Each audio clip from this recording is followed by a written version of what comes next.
Hi, everyone. My name is Karen Mariscal. I'm a trust and estates lawyer, and I specialize in estate planning for families who have loved ones with special needs, such as myself. Estate planning can be more complicated for us because we may need special needs trusts and guardianship, among other things. Personally, I have a son who's autistic and also has profound intellectual disability. He's 26 and mostly nonverbal. He went through the Wellesley school system, and then when he got to middle school age, he went to the collaborative called LAB. And now he's at a day program in Ashland run by Advocates, Inc. Billy was a real handful to raise, but he's calmed down now, which is a bit of a miracle because I didn't think he ever would. Mm-hmm. And when he turned 18, we applied for and received SSI and MassHealth for him. So I not only help people do this as part of my role as a support broker, but I've also been through it myself. I have with me today my friend Pat Nemia, who assists families in navigating the MassHealth process in her role at the Federation for Children with Special Needs. Pat, can you tell us a little bit about your role? Yeah, so hello everyone. Thank you for inviting me to be here today. As Karen said, my name is Pat Nemia, and I am the project director for Mass Family Voices, the Family to Family Health Information Center, which is a project at the Federation for Children with Special Needs. I'm sorry, I feel like I'm bobbing in and out of the picture a little bit. The goal of Mass Family Voices is really to assist families in making informed decisions about care for their children and youth with special health needs. We serve as a resource for families to connect them with people that they need to navigate different situations, and we also, provide information and support. A little bit about myself: I am a parent of a child with special needs. I am a licensed physical therapist, and I've spent many years in the clinical, administrative, and educational arenas in healthcare. Okay, this presentation is directed to people who are applying for SSI and MassHealth for the first time when their child turns 18. The 18th birthday is very important because that's the date that the state considers your child to be emancipated. So your money no longer counts as their money. So the day they turn 18, they are poor if they don't have money in their own accounts. So that's when you can qualify for SSI. So the other reason it's important is you might need to apply for guardianship when your child turns 18. For that same reason, they're emancipated, they can do what they want to do at 18, and you are no longer considered their guardian by law, which you are until they're 18. So that's why 18 is important. Okay, here's a quick agenda. We're going to go through some of the benefits of SSI and MassHealth. You probably think you already know them, but there's a few you might not know, so we want to clarify that. Then we're going to talk about eligibility criteria so that you have a good idea whether it's worth your while to apply for this. And then a little bit of the nuts and bolts of how to apply. Okay, let's start with why apply for SSI, Supplemental Security Income. Well, I like to start with this slide because this is what people all want to know. What am I going to get if my child applies for SSI and gets it? So basically, the 2019 rates are, you're going to get about $10,600 a year. It's a monthly payment you get in the mail. If your child doesn't you live at home or have you pay for their housing and food. But for a lot of us, when they're 18, that's really not the case, including me. My husband and I pay for my son Billy's food and housing, so they automatically deduct a third of your check if you pay for the housing and food. The good news is they will only deduct a third no matter how much you're paying for housing and food. They don't care. The maximum is a third. So the most likely result for a lot of you on this call is going to be about the bottom bullet there, about $627 a month, because we also have the mass supplement in addition to the federal amount, or about $7,500 a year. So as you probably know, that's not going to do it, but it certainly helps. It helps to pay for them. We have to figure out other ways to also help pay for our kids who can't make a living. And really, this presentation is about kids who can't make a living. How are we going to pay for them for the rest of their lives? Okay, and the other big thing to know is if you apply for SSI, you get it, you also get MassHealth automatically. You do not have to apply separately for MassHealth, which is a beautiful thing. So, when I applied for SSI Billy, I didn't know that, and all of a sudden the MassHealth standard card came in the mail. There it was. So it's a great thing. We are going to talk about how to apply for MassHealth separately a little bit because some people will need to do it separate from SSI because they're not getting SSI, not applying for SSI. But for most of you, you won't have to apply for it MassHealth. And so just to talk a little bit about MassHealth, to understand, one of the things I say to families is there's many, many types of MassHealth, and so it's important to understand what you're getting. So if you qualify for SSI, you automatically qualify for MassHealth Standard, which is great, as Karen said, because as far as MassHealth goes, it's the most comprehensive healthcare program that they offer. It is not a program that's offered to the general public. It is select criteria, and one of those are qualification for SSI. So it's their most comprehensive healthcare program, and it is important because it does cover services that may not be covered by what I refer to as commercial insurance. And when I say that, that means maybe your private insurance that you get through your employer, for example. We've listed a few things here, which Karen will talk a little bit more about, as services that are covered: adult foster care, PCAs, DME, which is durable medical equipment. You know, people tell stories to me about, you know, having MassHealth was so important because they had issues with wheelchairs that their insurance, if they had private insurance, did not cover, and they were able to have it covered because they also had MassHealth Standard. And MassHealth Standard can be used with an employer or commercial insurance plan. And it's always, MassHealth is always the payment of last resort. So if you have private insurance, it would go through that first, and then excess may be paid for by MassHealth. So it's a huge for benefit. example, my husband has Blue Cross Blue Shield through his business that still covers Billy, and he's 26. So you have to apply separately, but hopefully they'll continue to cover Billy even after 26, depending on your policy. And we also have MassHealth. So most of the time we use the Blue Cross, and it tends to work better for certain doctors because they don't take MassHealth. But there are times when our doctors are not covering whatever. We needed a genetic counseling recently, and the Blue Cross denied it, and MassHealth paid for it. Right. So MassHealth is considered excess when you have that kind of situation.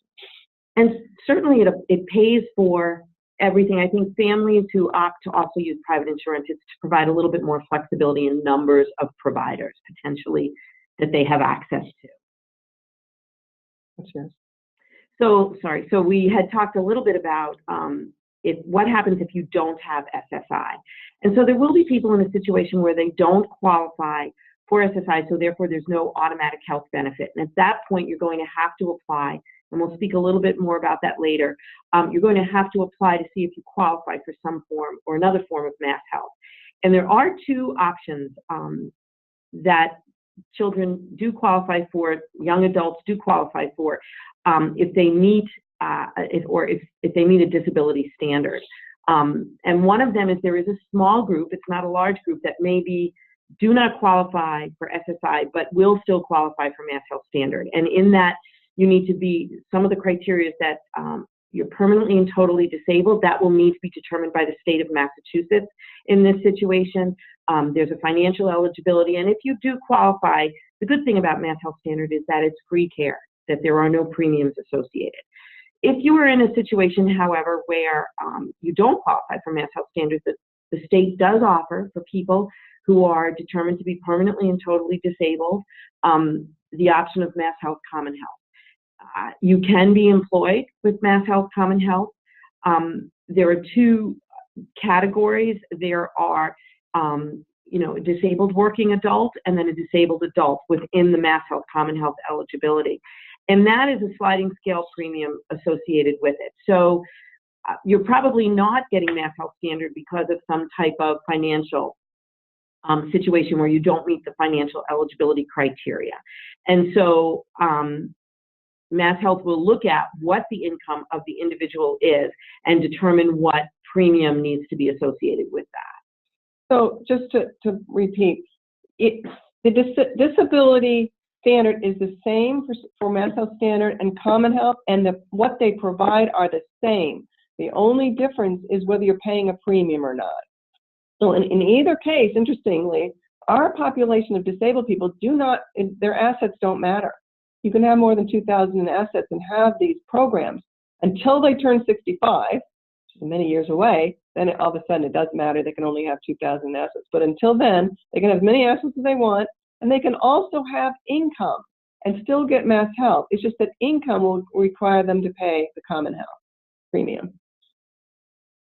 Okay, I just wanted to quickly mention why MassHealth has been wonderful for me. I have a son who is very low functioning, but he didn't qualify for housing at the state. He was not prioritized. So in that segment of population where they need a lot of help, but yet not enough to get the state to pay for housing, the MassHealth can help you take care of your own kid by providing caregiving assistance. It's not a DDS program, it's a MassHealth program. And the two ones are adult foster care and also PCAs. Now, just know you can't be your child's guardian and also be their caregiver. So those of you that are thinking about guardianship and thinking about whether your husband and you should both, wife and you should both be guardian, or which you normally do want to do, think about this, because what we did is my husband's my son's guardian and I'm the caregiver. Okay, so these are wonderful programs. AFC pays you to take care of your own family if you're not the guardian. About, depending on the level of need, $9,500 a year or $20,000 a year, two different levels, tax-free. And they're not checking, this is your payment to take care of your own child. But they have to have certain needs. They have to have pretty much, you have to be able to have to touch them. So unfortunately, it doesn't really work for people that are autistic but able to brush their own hair and put their makeup on and get their dress on and come downstairs for breakfast. Those people don't qualify for these programs. But if you need a little hands-on assistance, like Billy needs a little help with shaving, a little help with shampooing, he puts his clothes on backwards if I'm not there, then you can qualify for these, the PCA or the AFC through MassHealth. And it can be very, very helpful if you're keeping your kid at home, which a lot of us are. Okay, so I'm kind of running through these so we don't waste time too much with this, but I'm happy to answer questions about them later. To be clear about what comes with what, SSI comes with the MassHealth. SSDI, which is a disability payment also given by Social Security, comes with automatic Medicare after 2 years. Those are two different health plans that offer different things. And it's wonderful to be dual eligible. At some point you might be. So briefly, we talked about the reason to apply for SSI. We said money, right? You get MassHealth. And now there's another one I want to mention. You apply now for SSI. Establish that your child is disabled. When I retire, I've done that. When I retire, now the Social Security will pay Billy half of whatever my check is. Not when I retire, when I start collecting my Social Security after retirement. They will pay 50% of my check to Billy. So Billy is going to get a raise when I start collecting, right? And when I die, another raise, 75% of whatever I was receiving. If the disability is established before age 22. So please do not wait and apply later and have any kind of question about whether, because, an acquired brain injury, it doesn't work. You don't get this wonderful program. I like to refer to it as disabled adult children because SSDI means a lot of things to a lot of people, but this is part of SSDI called disabled adult children. It's a great benefit. Okay, we're going to go on to the part 2, which is the eligibility for these programs.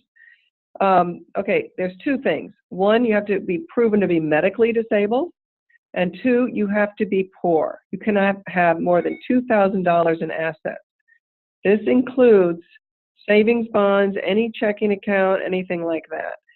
So before you apply, don't wait, don't apply and then do this. You have to do this before you apply because they love to knock out our people and say that we're just not qualified when we apply they have more than 2,000. It's an easy way to disqualify someone.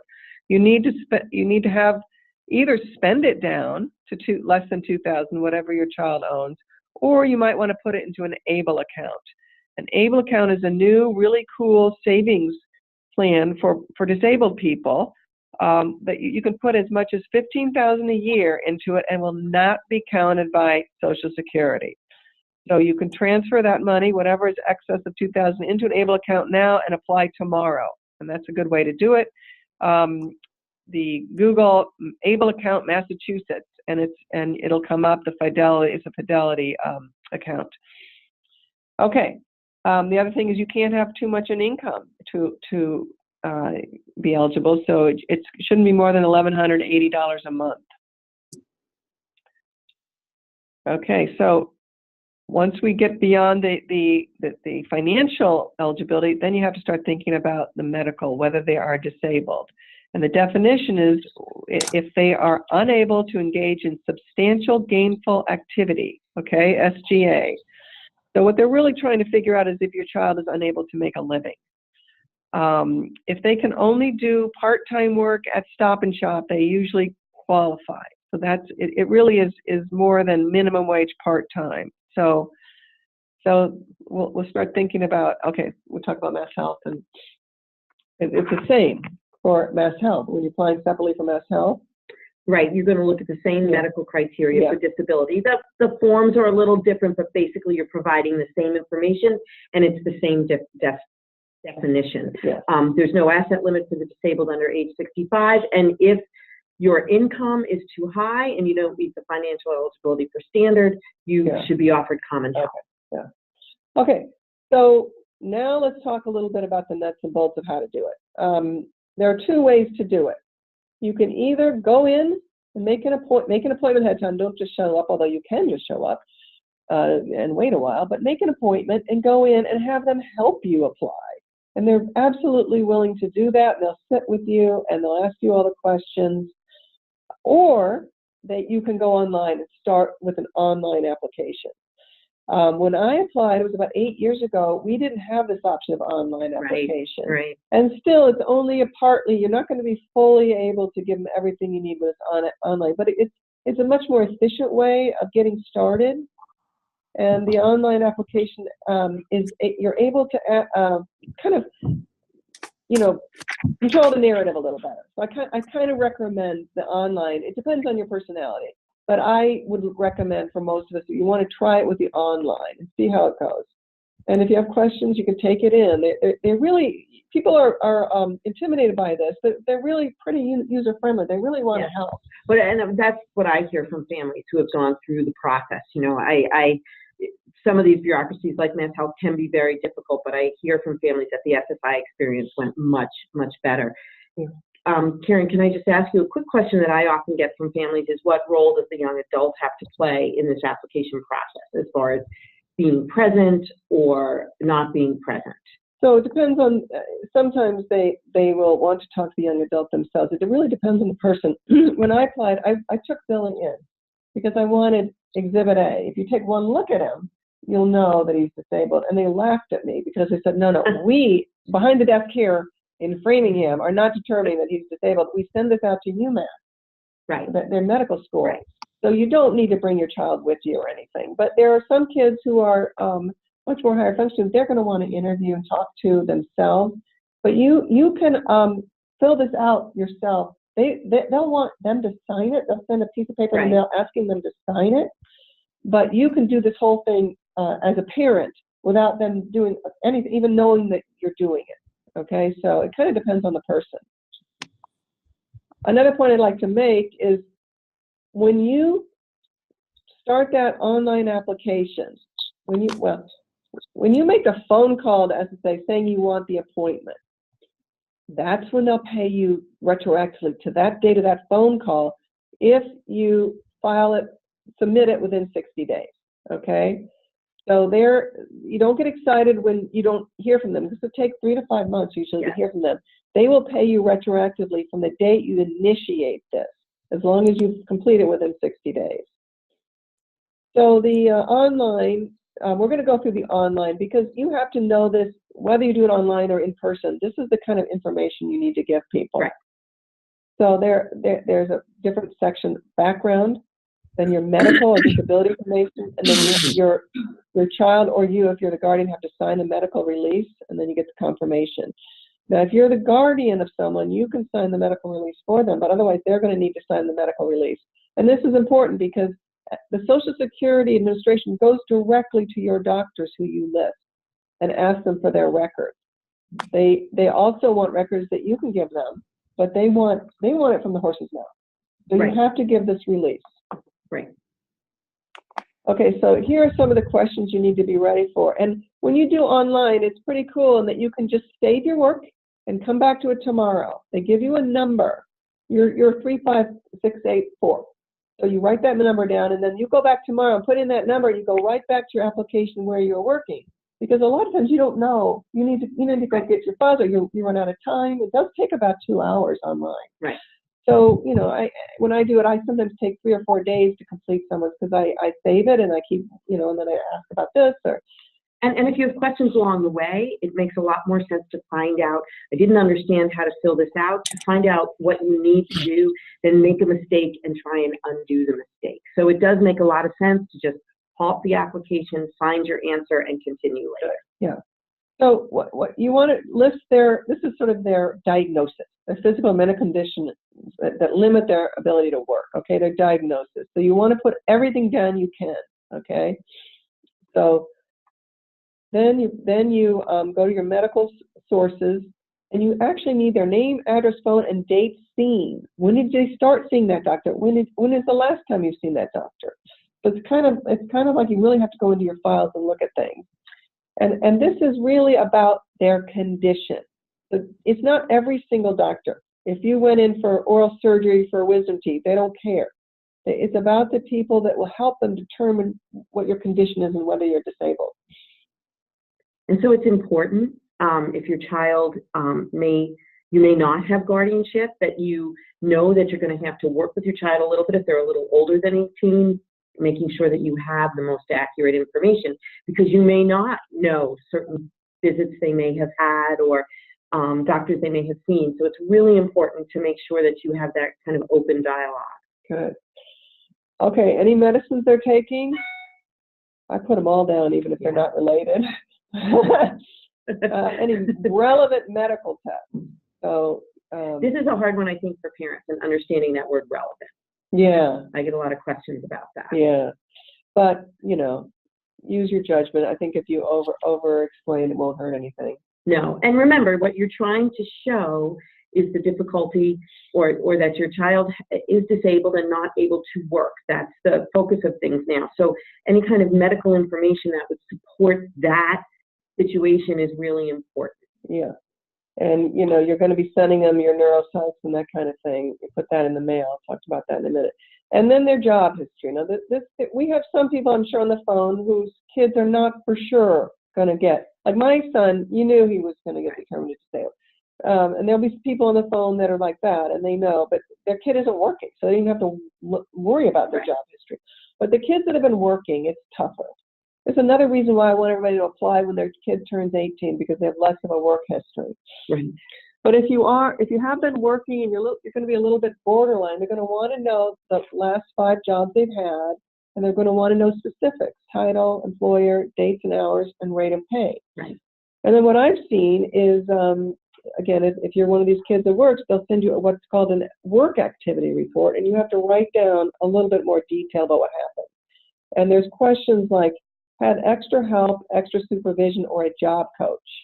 Yes, your kid had that, whether you know it or not. This is not a time to be proud. Right. Just this because is they time were to be brutally honest. Yeah, brutally honest, always honest, but not, So even if you didn't have an official job coach from Mass Rehab, you had somebody was helping that kid out, right? Or I hope, or you're going to say that. I mean, if it's true.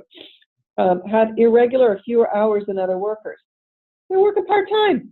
People that make a living work full-time. So again, the answer is yes, assuming, if you're working full-time, you're probably not applying. Right. So yes, they're working less than others. Took more rest periods, maybe not. Sometimes parents actually drive their kids to and from work, and they have to wake them up in the morning to get them to work. This is all very important information, because you're so proud of your kid. They have a job and they're doing it and they're showing up and all that. But guess what? You're helping, and that they need to know that. So for this particular kind of thing, you don't want to be too proud. You want to be, this is what's going on. And then there's a remarks section at the bottom, and you want to put stuff in there. You want to talk if you're on the borderline. If your kid is working but very tentatively, and it looks like they might blow up any minute and lose their job because of their anxiety, and they've had a record of that, explain that.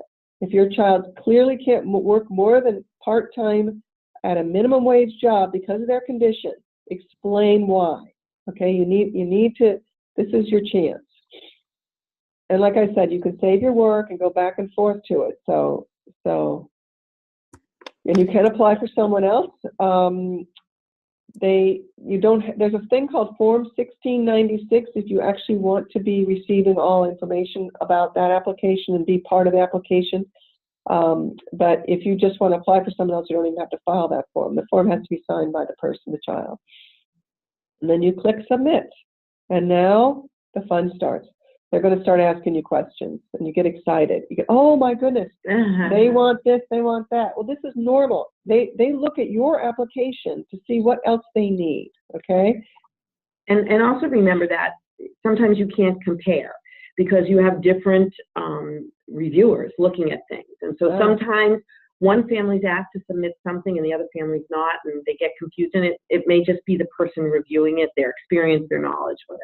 So. And there are times when you have to go to an evaluation, a medical evaluation with like a psychologist or something. Right. They want somebody to actually see you, to see how you're functioning. But you must do what they ask. You must do what they ask. And so just know that, and in a timely manner. And they want, I don't know why, but they want the original birth certificate or a certified copy. And so, we usually just send in copies already. They're happy with copies of medical records, and they're happy with copies of your W-2s, but they want the original birth certificate. So if you didn't, and people often just want to walk it in and give it to them and then get it back, but they will send it back to you. But again, if they send you a letter asking for the original birth certificate, that's, you got to do it, right? And then you want to add any information you think might be helpful to prove your case, okay? Sometimes you want to get a letter, and sometimes you'll even draft it for someone. They'll make sure it's accurate on the kind of job coaching they needed to, kind of supportive employment that works for them and what they needed to do. If it's not clear from the record, Right. And sometimes you can reach out a little bit further than that, and you say, well, my child never had a vocational counselor, and I'm not sure the teachers know this information. Maybe they saw an occupational therapist for a period of time who would be able to address skills that they would need to work and could speak to some of that for you. So think about all of the providers that your child has interacted with and who might be able to speak. Because again, we're thinking about whether or not this person is going to be able to be gainfully employed. Right. And again, this slide applies to those people that are a little bit borderline. Right. I did not have to send in anything else for Billy. Okay, the MassHealth. So we're going to just talk a little bit about MassHealth so that we have time for questions. Yeah. The MassHealth application process is very, very similar to what you're going to have to do for SSI. It's just a different agency, and so you may run into a little bit different problems. And basically, you're following the same steps Karen has outlined. I've just condensed them down to 2 in my discussion. But it's basically the same thing. Right. You fill out the MassHealth application online. MassHealth has one application for every type of MassHealth that you apply for. It does not matter. And that's why it's really important to have the right information in there, because the computer sorts and tries to figure out who you are and what you're looking for. And so if you run into something, stop, you can go back to this application also, ask somebody. It's much better to do it the right way the first time than to try to have to unravel. But information that you might need very similar in filling out the form online. You can fill it out by hand. It'll take a long time to be processed. So they recommend do it online. But you'll need information about your income. If you have other health insurance, you're going to need to put that into the MassHealth application. So make sure you have that information with you also. But otherwise, you're going to need very similar to what you needed for SSI. The second part of the MassHealth application, and you submit that, and then the second part, though, of determining whether you qualify is completing the adult disability supplement form. Many of you may have filled this out for your child when they were younger, and you did the child disability supplement form maybe to get common health. It's a similar but different form in that, again, it's going to be looking at functional capacity with regard to work. So the adult disability form for MassHealth, it must be printed, completed, and mailed in. There's an address in Worcester that it goes to. As I said, it's similar to SSI information. Now, the interesting thing about this disability form is that they will ask you information about your education. It's fairly basic information, but just make sure you have, you know, kind of your records there to look at. They ask if your child was in special education. They ask about vocational programs, post-secondary school that they may have taken. Did they do any post-secondary education? So again, looking for your child's ability to work. So make sure you have that with you. They also ask you about functional limitations that would limit the ability to work. And very similar to what we've said with SSI, be very honest. And with MassHealth, they'll put a word there like, can you describe, you know, your situation with your ability to walk?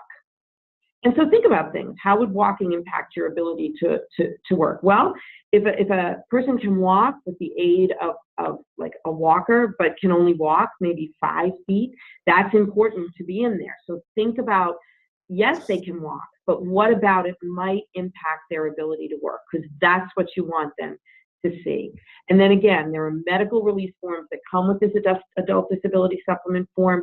Fill them out for every provider. They need to be signed by the child if you do not have guardianship, by the young adult, I should say, if you do not have guardianship. That's really important because your file will sit at MassHealth if you do not have, at the Disability Evaluation Services, if you do not have those forms sent in. Yeah. You send in supplemental information very much like we spoke about also.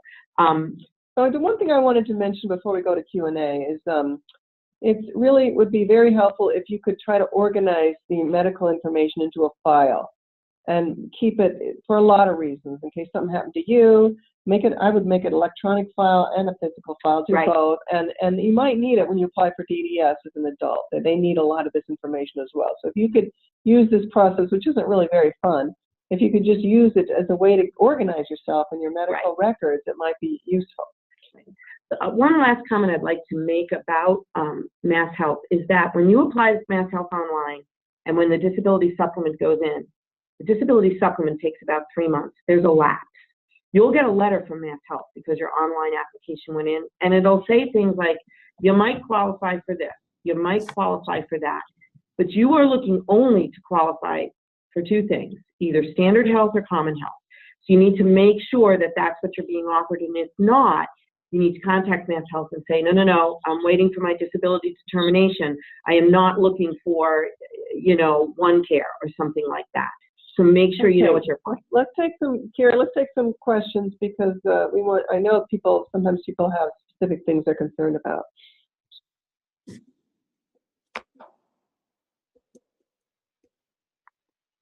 Maybe they don't. Sure. Sorry, I had to unmute myself. Thanks for the presentation. That was really informative. We do have some questions that I've been saving for you. One is from Amy, and she had some questions that her son, you know, he has autism, he drives a car, and he worked 30 hours a week at Jiffy Lube last summer. You know, does it make sense to limit his income or available hours? If it was minimum wage at 30 hours a week, would he be able to be qualified for SSI? So you go right to the hardest question. Really. Right, that's the one that's tough. I hate limiting a kid's ability to work. I hate that idea. So, and you know, you have to do the math. I think 30 hours at minimum wage is too much to qualify. So he was working that way just for the summer. He's probably still in school. So for the year, he didn't make too much. So what I would recommend Amy do is apply and not limit him and see what happens, because he still might qualify. And I just hate the idea of if he's going to be able to work. You know, it's a hard thing. And once you know, on the other hand, once he gets the SSI, he can work more and continue and not get any checks, but he gets MassHealth, and MassHealth doesn't go away even if he makes too much money because of the Pickle Amendment. So some would say, yeah, get him off working so you can get that benefit and then have him go back on. So, you know, that's a tough question, I think. It is. It is. And I think everybody's financial situation is very different too. There's a lot of pieces of the puzzle that you have to put together, and also look kind of forward, not just at this moment in time, but how does this impact moving forward? But if he was an effective worker at Jiffy Lube for 30 hours a week and didn't need support, he might not qualify anyway. Right. So it's really touchy. And he could and then qualify for benefits through MassHealth. So if he is going to be able to be employed and he will have some type of insurance that comes with that, then he could supplement that with common health going forward. If he qualifies, if he was determined disabled. Okay, thank you. And then I also wanted to make a recommendation is that Massachusetts Rehabilitation Commission has benefit specialists in each of their regions, and they are able to answer questions and that sort of thing. I know somebody who's working with one, and their son does not qualify because of the amount of income he makes. However, he needs ongoing job supports, and so those types of things can be written into a plan and then deducted from income, and then that's how he will qualify. So just FYI, they're just a great resource, as well as Karen and Pat. So I just wanted to go on another question from Carl. Does a 529 savings plan count towards the $2,000? Normally, no, because it's normally considered to be the parent's money, unless it was set up improperly, in my view. Like sometimes the grandparents will screw it up and give it to the kid. Yeah. Normally, it's not counted. Okay. Let's see. Okay, Kathy was wondering. Okay. Oh, go ahead. I was just going to say the new law allows us to move over our 529 into the 529A, which is the ABLE account. It turns out you've been saving all along for a kid who isn't going to college after all, but it's still only $15,000 a year, so you have to kind of do it slowly. Okay, and then Amy has a question. She's curious if they have a look-back period to see how many hours they worked in the past. I know you mentioned the last 5 jobs, but yeah. Well, yes, they're really trying to get a picture of the kids. So yes, they will look at what's been happening. You know, I think I saw 15 years in one of the questions. So that's not for our kids, but for other people that are applying. Yeah, if you have a child who worked and then can't work anymore, they depending on the medical assessment, they might determine that he's disabled as of a certain date, but before he wasn't. Okay, great. And Kathy was wondering if the 688 referral plays into this process at all. It's a totally separate thing. The 688 referral is to get your child qualified for usually DDS, but it could be a different agency. But for our population, it's usually DDS. And getting these benefits from MassHealth has nothing to do with that, and has nothing to do with guardianship. So you sometimes say, oh, well, I was qualified for SSI, so of course I'm going to have this or that. No, they're separate agencies looking at separate things.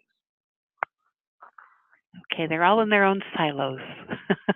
Alicia was wondering, do you ever have to reapply for SSI after you've been approved the first time? So our population I'm talking to today are people that are disabled for life, right? They're not temporarily. If you are SSDI and you just a temporary disability because you broke your leg or something, then that would be different. But SSI, once you're determined to be disabled, that's for life.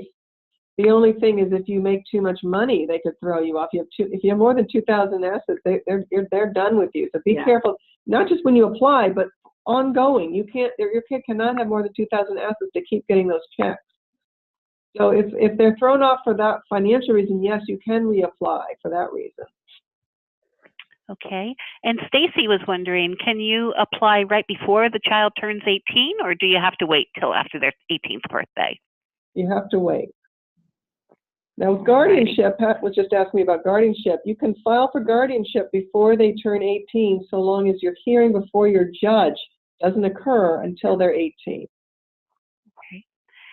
Thank you. And then Andrea was wondering about premium assistance. And I'm wondering, Andrea, can you chat in a little bit more about what your question is? Well, I understand the question, Carrie. Yeah, okay. The premium assistance is a really nice program by MassHealth that pays you to keep your private insurance because they find it actually cheaper for you to keep your Blue Cross than for them to have you doing your MassHealth. So it depends on your policy, and it's a little awkward, doesn't always work, and people always get very twisted about it because it's not an easy program to deal with. But in general, if you have private insurance, which Pat calls commercial insurance, covering your disabled child, you can get those premiums that you're paying reimbursed by MassHealth through premium assistance. And there are some eligibility requirements as far as, it has to be an employee-sponsored insurance. It has to have certain deductibles. They can't be too high. Right. It has to cover minimum credible benefits. So there are some criteria that go into it. Doesn't work for everyone. You can apply. You can try. But you need to have MassHealth Common Health or MassHealth Standard to apply. So the point of entry for application is when you receive the benefit. Years ago, I think they used to talk to people a little bit prior, but now they really just want to talk to you if you're receiving the benefit. Okay, and Barbara was wondering, once your child has SSI and then gets a full-time job at some future point, do they lose SSI for good, temporarily? Well, not for good. It takes a while, but eventually they will lose SSI because, first of all, when you are employed, your income reduces your SSI payment. They want you to work, so they only reduce your SSI payment by 50%. But up to a certain point, you're not getting $1 worth of SSI because you're working so much. And then, but this is not something that I've seen happen, Carrie, because my population, they're disabled for a reason that doesn't. When you have the mental health population, that's different. But when you have our population, that's intellectually handicapped or that kind of people that can't, it doesn't change, So. Okay. And then Denise was wondering, for residential students who live at school during the week, does this affect the amount they receive? Yes. The residents get 75% of their check. So they will get 25% for their expenses to hold on to, going out to ice cream, going to the movies, whatever, but 75% of the check will go to the residential program. Was that true for school placements as well? Yes. Okay. And then Helen was saying that private insurance has copays and deductibles and premiums. Will MassHealth reimburse for those? If not, should they be on MassHealth only then?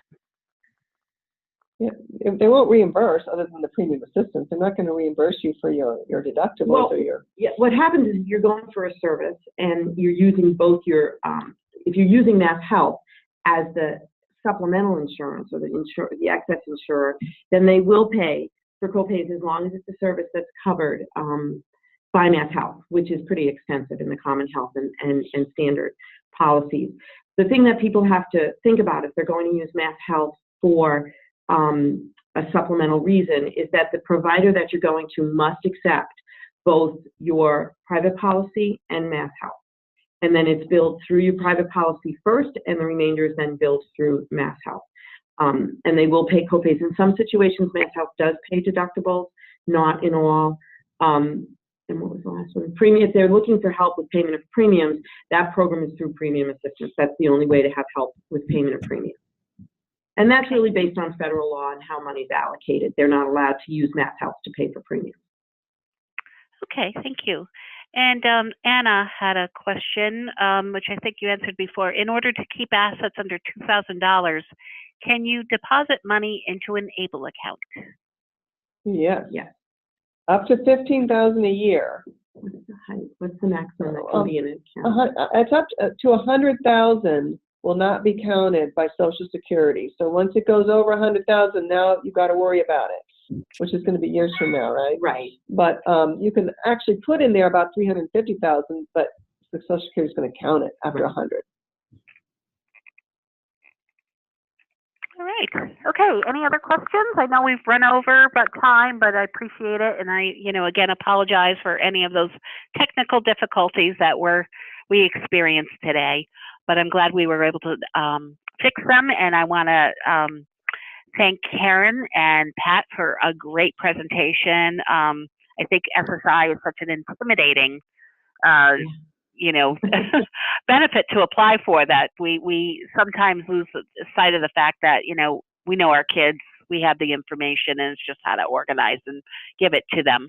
So anyways, I will be sending everybody a copy of the slides. Oh, this is a cute comment for you guys. Thank you. This was so helpful. I am exhaling now.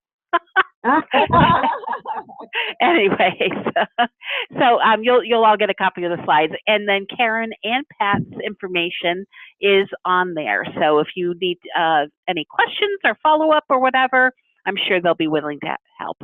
So again, thank you, and thanks for your patience, and we hope you join us again. Thank you, Thank you, everyone. Thank you, Thank you, Carrie.